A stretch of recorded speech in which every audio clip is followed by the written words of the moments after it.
I did my communicable disease on anthrax, and I guess I'm going to start out with the epidemiology triad.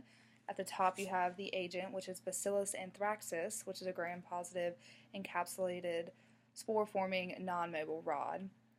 And the host, which is at the bottom left of the triangle, is originally found in animals, but humans contract it through contact with animals or their products. So, meaning, you know, feces, anything like that, if you come in contact with it, that's how you could contract it as a human from, a cow or anything that's pasteurized in a field. The environment, it's commonly found in the soil of endemic areas. What is anthrax? Anthrax is a serious infectious disease caused by the gram-positive Bacillus anthracis. Anthrax can be found naturally in soil and commonly affects domestic and wild animals around the world. Although it's rare in the United States, people can get sick if they come in contact with the infected animals or contaminated animal products. Contact with it can cause severe illness in both humans and animals. And it's not contagious, so it's not like a cold or a flu, but it has been used in biological weapons and people have contracted it from animals, so it can be fatal. Some not so fun facts about anthrax. I thought it was more appropriate to say not so fun because if you have it, it's not really a great thing. The word anthrax comes from the Greek term anthracos, which means coal. Bacillus anthracis was the first bacterium proven to cause the disease. Many nations have signed treaties saying that they'll never use it as a biological weapon. Louis Pasteur invented the anthrax vaccine in 1881, but it did not become FDA approved until 1970. Animals are one of the most common ways to get anthrax, but it can also be contracted from soil that the animal has laid in, went to the restroom in, or even walked on. The anthrax life cycle has a lot to do with the soil and, animals and the animal products and how humans can contract it. It starts with step 1, the spore enters into the body, is engulfed by a white blood cell. Step 2, instead of being killed, the spore becomes active in the body. Step 3, it releases toxins and they multiply in the white blood cells, so in your lymph system. Step 4, it spreads into your bloodstream. Step 5, it builds up toxins and causes rapid death. Then it can go dormant. In nature, it happens when the infected animal dies and decomposes. And in biological weapon making, bacteria grown are then allowed to form spores for humans to, most of the time, inhale through your respiratory system. That's usually how anthrax attacks happen. It's, through inhalation. So, the incubation period for anthrax is 1 to 7 days for pulmonary, and it's only 1 day for cutaneous anthrax.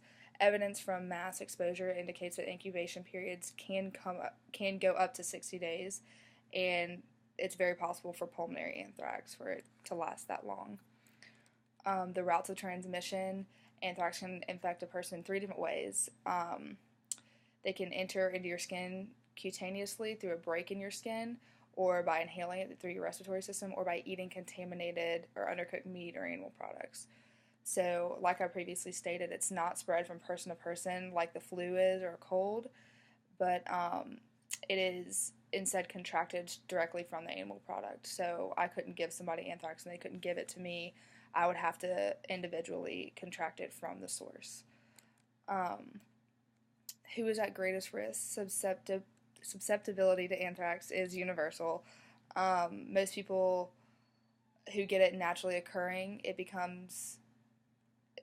it's not really that much of an outbreak because it's from contact from the livestock. So it's an individual case, so they're not spreading it to another person. So you have to treat that person in that individual case, and it usually subsides. But people who are at highest risk in their occupational life, of course, are veterans and veterinarians, not veterans, veterinarians, animal handlers, anybody who is working in a lab where it could possibly be contracted. It was also called wool storage disease at one point because workers who inhaled the spores from contaminated wool before cleaning it, they developed the disease because it was off of the animal. And soldiers and other potential targets of bioterrorist anthrax attacks might also be considered at a greater risk because they're in that environment where it's so prevalent. geographical distribution and incidence. Anthrax is most commonly found in Central America, Southern and Eastern Europe, Asia, Africa, the Caribbean, and Middle East, where it occurs in animals. Anthrax affects humans. It usually is a result of an occupational exposure to affected animals or their products. Naturally occurring anthrax is rare. Only 28 cases were reported between 1971 and 2000, but 22 male-related cases were identified in 2001. Male being what you get in your mailbox, not male as in male or female. But so people using it as a weapon in that sense versus just naturally occurring in nature from animal products. The signs and symptoms: cutaneous, it kind of looks like an insect bite, and then it becomes necrotic, and it itches, and it's not getting any better, and it becomes almost an ulcer, and you get that necrotic tissue around it, and your lymph glands may swell. Only about 20% of untreated cases of cutaneous anthrax will become fatal. Death is rare because antibiotics are used immediately, and the antibiotics knock it out. But inhalation through your respiratory system, the initial symptoms are like a cold or flu, and they can be indicated through a sore throat, mild fever, muscle aches. After several days, the symptoms may progress, and you could get some severe breathing issues and kind of go into shock. Inhalation anthrax is usually fatal, and that's why when it is used as a biological weapon, it's typically through the respiratory tract. 11 of the male-related cases previously talked about were inhalation, and 11 of those patients died. So that's, it's a pretty big statistic. Intestinal, so if you consumed infected animal products or byproducts that were infected with anthrax, the initial signs, of course, are always going to be nausea, vomiting, loss of appetite. Fever is also associated with it because your body is fighting against it. It's followed by abdominal pain, vomiting of blood, and severe diarrhea, which can lead to, the whole host of things. Like, if you have severe diarrhea, you're going to have dehydration, and you're fighting this, and, that would be how you would die, essentially, from intestinal infection. But intestinal anthrax, it results in death in 25 to 60% of cases, so that's kind of a big gap. But kind of like cutaneous, it is usually handled with antibiotics sooner than an inhalation attack would be. So it's, you recognize, oh my gosh, this blister is becoming necrotic, something's very wrong, or I'm throwing up blood, that's very wrong, I need to go to the doctor and get that checked out and fixed. Whereas inhalation, you kind of just have flu symptoms or cold symptoms, and it can just take a fatal turn, and patients don't always seek attention immediately for that. So, how to report an outbreak: it is a reportable disease through the Mississippi Department of Health.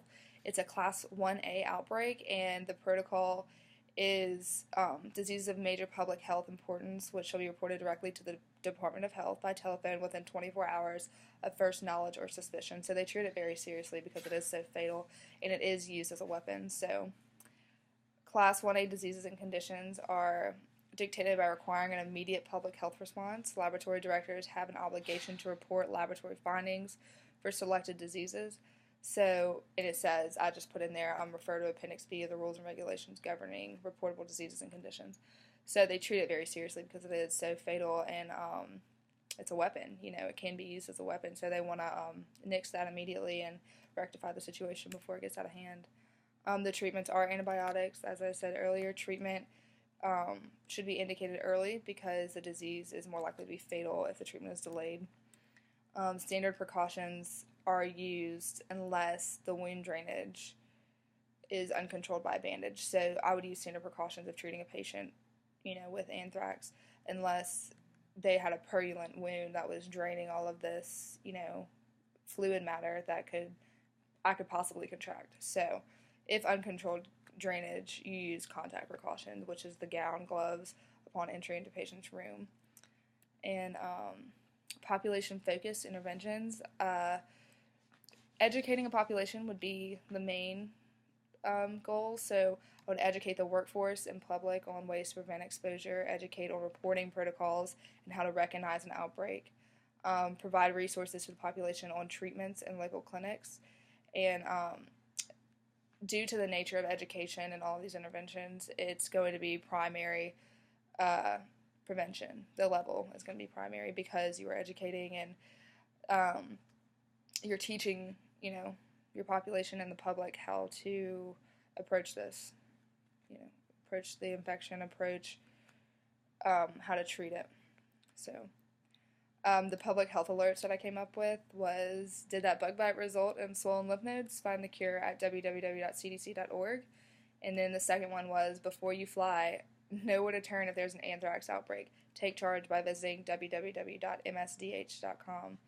So I would send these people to, the Department of Health so that they can see the proper protocol on if they're flying and something happens, or if there's an anthrax outbreak and they're in the airport and they don't know what to do or how to contact the Department of Health, or, what's the first step to take when something like that happens. And the next slide is my resources, but I really enjoyed getting to know about anthrax. I didn't realize that it was so common in nature and wasn't just used as a biological weapon, because that's always what we hear about it. But anyway, yep, thank you.